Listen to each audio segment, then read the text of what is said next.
Hi. ஆரம்ப காலத்தில் மக்கள் தொகை குறைவாக இருந்தது, பிரச்சனைகளும் குறைவாக இருந்தது.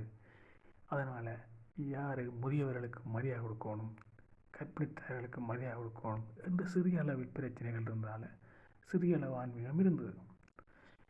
காலஞ்செல்ல செல்ல மக்கள் தொகை பெருக பெருக பிரதேசவாதம் உருவாயிடுச்சு. அந்த நேரம் உருவாகின சித்தர்கள், ஞானிகள் பிரதேசவாதம் தேவையில்லை, நீங்கள் எல்லாரும் ஒற்றுமையாக இருக்கணும் என்று போதனை செய்தார்கள். அவர்கள் இன்று வரைக்கும் குலதெய்வமாக வழிபடப்படுகின்றது.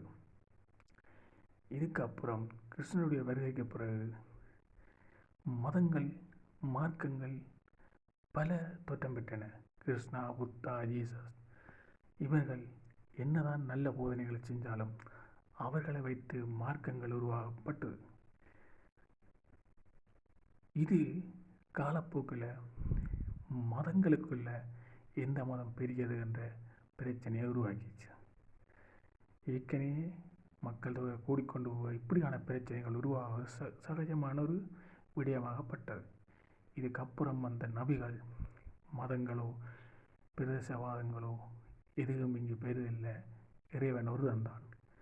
அவன்தான் முனிவனாகவும் தேவனாகவும் மனிதனாகவும் அனைத்து மரங்கள், செடிகள், கொடிகள், கடல், காற்று என்பவனாகவும் இருக்கிற ஒரு பெரியவன் தான் கடவுள்.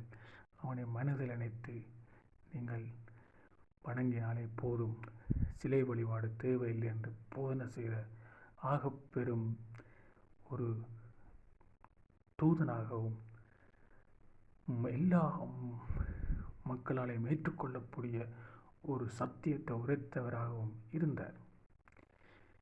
இன்று வரைக்கும் அது எல்லாராலையும் இன்று பிறக்கின்ற குழந்தைகளாலே ஏற்றுக்கொள்ளக்கூடிய ஒரு ஆக புனிதமான செயலாகத்தான் கருதப்படுகிறது.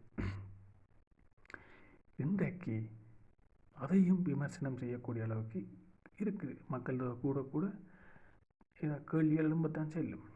ஸோ இன்றைய காலப்பகுதியிலையும் நீங்கள் மேலும் மேலும் இறைவனை தெரிஞ்சு கொள்ளணுமெண்டா யார் யாரெல்லாம் இன்று வணக்கத்துக்குரியவர்களாக இருக்கிறார்களோ அவர்கள் கூறின கருத்துக்களை செவிமடுத்தாலே உங்களுக்கு ஆன்மீகம் தாராளமாக எல்லாத்தையும் புரிய வைக்கும்.